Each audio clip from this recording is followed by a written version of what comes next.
Hello everyone, স্বাগতম জনাইছো সকলোকে আমাৰ চেনেল SD Maths ক্লাছলৈ। আজি লৈ আহিছো আন এটি ভিডিওটো হ'ব কম্পিটিটিভ এক্সামৰ ওপৰত। লাষ্ট ভিডিওত আমি পঢ়িছিলো আমাৰ স্কয়াৰ নাম্বাৰছৰ বিষয়ে। যে স্কয়াৰছ নাম্বাৰ আমি কেনেকৈ ট্ৰিক ইজিলি উলিয়াব পাৰো বা কিমানখিনিলৈকে মনত থকা দৰকাৰ সেইখিনি আমি চালো। আজি স্কয়াৰ নাম্বাৰৰ পিছত আৰু এটা ইম্পৰ্টেণ্ট বস্তু যোনটো আমি মনত ৰাখিব লাগিব সেইটো হ'ল কিউবছ। কেইটামান কিউব আমি মনত ৰাখিব লাগিব আৰু এটলিষ্ট 1ৰ পৰা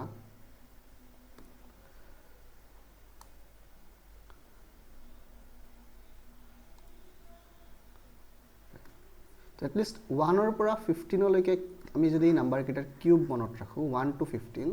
then it will be helpful for us. 1ৰ পৰা 15লৈকে কিউব মনত ৰাখা একেবাৰে ইজি, আপোনালোকে লিখি পেলাই মনত ৰাখিব ট্ৰাই কৰিম।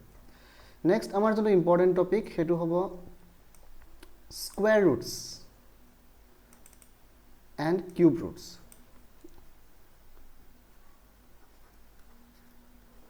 স্কুৱেৰ নাম্বাৰটোতো আমি শিকিলোঁ বা পাৰফেক্ট স্কোয়াৰ কি কেনে শিকিলোঁ, কিন্তু স্কোয়াৰ ৰুট কেনেকৈ উলিয়াম সেইটো শিকিব লাগিব এতিয়া। ঠিক আছে, আজি আমি চাম স্কোয়াৰ ৰুট কেনেকৈ আমি ইজিলি উলিয়াব। তাৰ কাৰণে আমি আগতে স্কোয়াৰ নাম্বাৰটো আৰু অলপ ভালকৈ বুজিব লাগিব।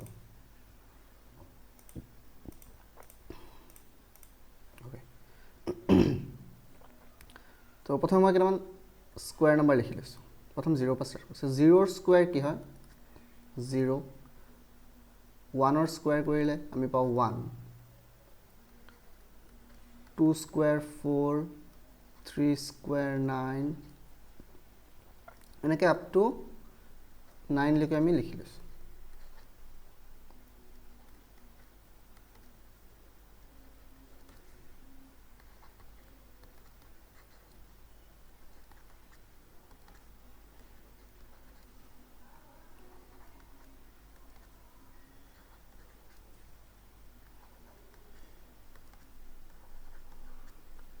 অ'কে, তো 0ৰ পৰা 9লৈকে নাম্বাৰকেইটা আমি কি লিখিছোঁ? স্কোয়াৰ লিখি লৈছোঁ।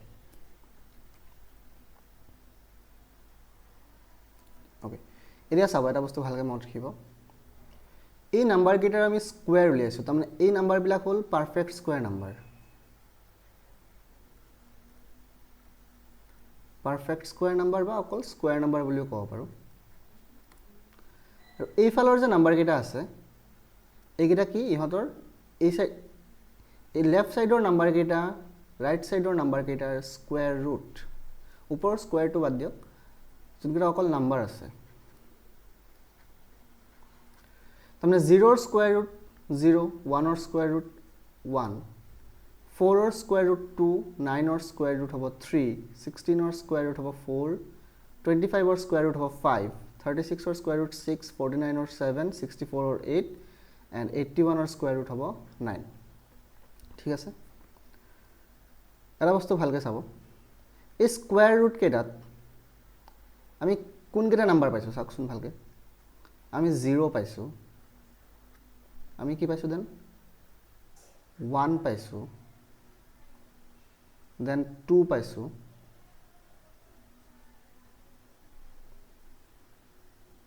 সৰি ইয়াততো গোটেইকেইটা আছে। আমি চাব লাগিব যে মানে এটা নাম্বাৰ স্কোয়াৰ, আমি এই নাম্বাৰকেইটাৰ স্কোয়াৰ কৰিছোঁ নাই?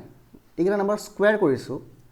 এই স্কোয়াৰ কৰাৰ পিছত যোনকেইটা আমি পাৰফেক্ট স্কোয়াৰ নাম্বাৰ পাইছোঁ তাৰ ইউনিট ডিজিট কেইটা চাওক। 0 আছে, 1 আছে, তাৰপিছত কি আছে? 4, তাৰপিছত 9 আছে, দেন 6 আছে,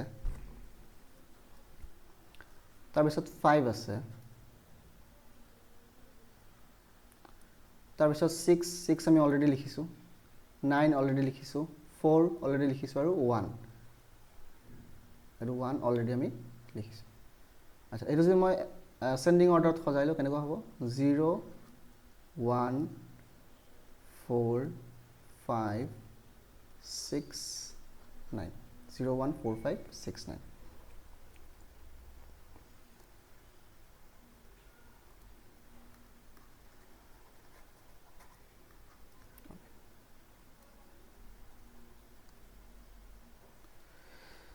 তাৰমানে এই নাম্বাৰকেইটাক স্কোয়াৰ কৰিলে আমি যোনকেইটা পাৰফেক্ট স্কোয়াৰ নাম্বাৰ পাম ইহঁতৰ ইউনিট ডিজিটবিলাক এইকেইটা কি হয়? ইউনিট ডিজিট হয়নে নাই? ইউনিট ডিজিটত কি থাকে হয় 0 থাকিব নহলে 1 থাকিব নহলে 4 থাকিব নহলে 5 থাকিব নহলে 6 থাকিব নহলে 9 থাকিব বেলেগ যিকোনো নাম্বাৰ যিমান ডাঙৰ নাম্বাৰে স্কোয়াৰ নকৰো কিয় তাৰ ইউনিট ডিজিটত কি থাকিব এইকেইটাই থাকিব আপুনি 12 ৰ স্কোয়াৰ কৰক কিমান পাম 144 তাৰ মানে ইউনিট ডিজিটটো কি আছে 2 দেন স্কোয়াৰ কৰি পেলাই যোনটো নাম্বাৰ পাইছো তাৰ ইউনিট ডিজিট কিমান পাইছো আমি 4 পাইছো তো 2 ৰ স্কোয়াৰ 4 ইয়াতো মিলিছে না 13 ৰ স্কোয়াৰ লওক 169 ইয়াৰ 13 ৰ ইউনিট ডিজিট 3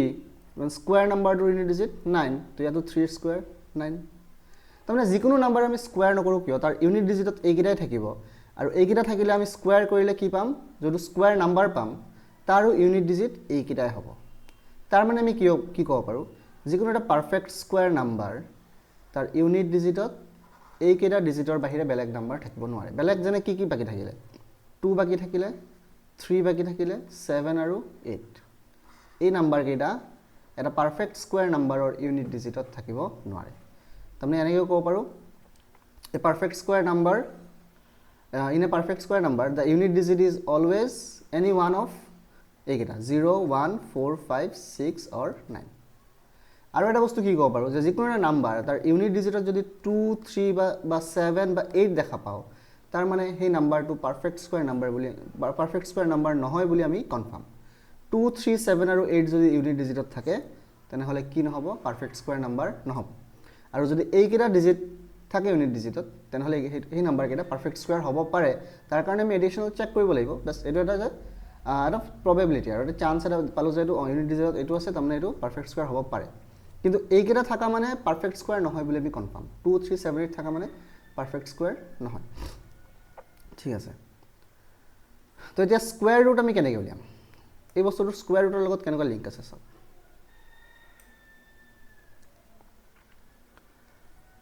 এতিয়া মোক যদি কয় 16 ৰ স্কয়াৰ ৰুট উলিয়াব লাগে স্কয়াৰ ৰুটটো এটো সিম্বলৰে বুজোৱা হয় 16 ৰ স্কয়াৰ ৰুট উলিয়াব লাগে তো 16 ইয়াৰ ইউনিট ডিজিট হল 6 ইউনিট ডিজিট কি 6 আৰু 6 কোনটো নাম্বাৰৰ স্কয়াৰ কৰিলে আমি 6 পাও ইউনিট ডিজিটত 4 ৰ স্কয়াৰ কৰিলে কি হয় হয় 4 ৰ স্কয়াৰ কৰিলে 6 আহে নহলে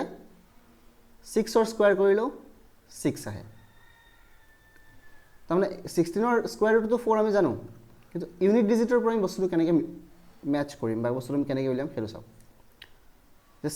অলপ ডাঙৰ নম্বৰ লৈছো সে 324 ৰ স্কয়াৰ ৰুট উলিয়াব লাগিব তো স্কয়াৰ ৰুট আমি উলিয়াম কেনেকৈ মেথডটো আমি শিকিম ইউনিট ডিজিটটোৰ কি লিংক হয় আৰু চাও 324 ৰ ইউনিট ডিজিট কিমান 4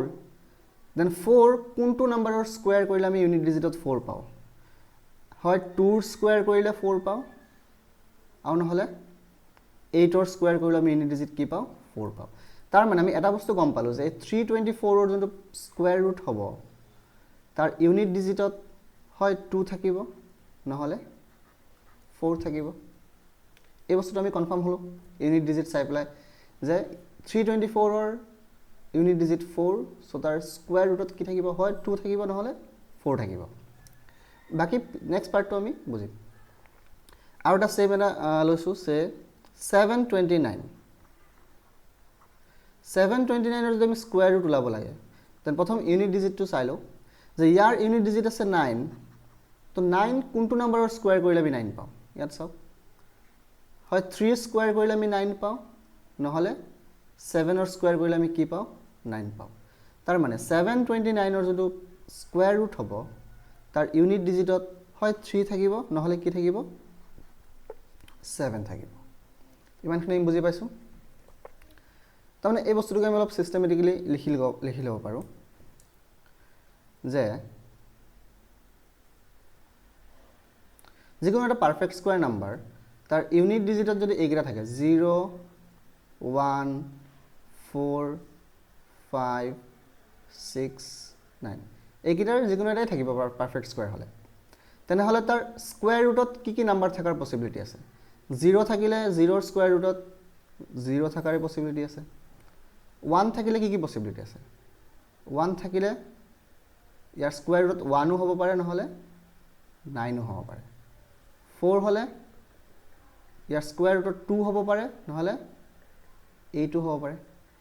5 ৰটো অকল 5 এ থাকিব 6 ৰটো 4 থাকিব পাৰে 6 থাকিব পাৰে আৰু 9 কি কি আছে 3 and 7 এই বস্তুটো মনত ৰাখিব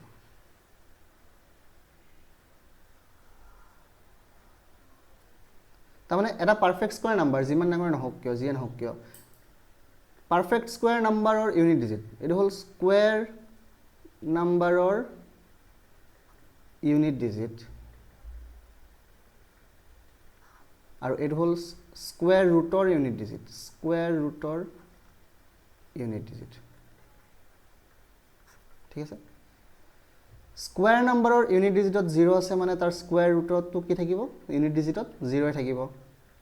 স্কয়াৰ নাম্বাৰৰ ইউনিট ডিজিটত 1 থাকিলে স্কয়াৰ ৰুটৰ ইউনিট ডিজিটত কি পসিবিলিটি 1 and 9 4 থাকিলে পসিবিলিটি হল 2 and 8 5 থাকিলে 5 6 থাকিলে 4 and 6 9 থাকিলে 3 আৰু 7 এটা আমি চিন্তা কৰি চাব যে 9 কি নাম্বাৰ হয় আইদাৰ 3 or 7 এৰ হ'ব তো এই টেবুলটো আমাৰ মনত ৰাখিবলগীয়া ঠিক আছে নেক্সট এই টেবুলটো ইউজ কৰি পেলাই আমি কেনেকৈ স্কয়াৰ ৰুট উলিয়াম সেইটো চাম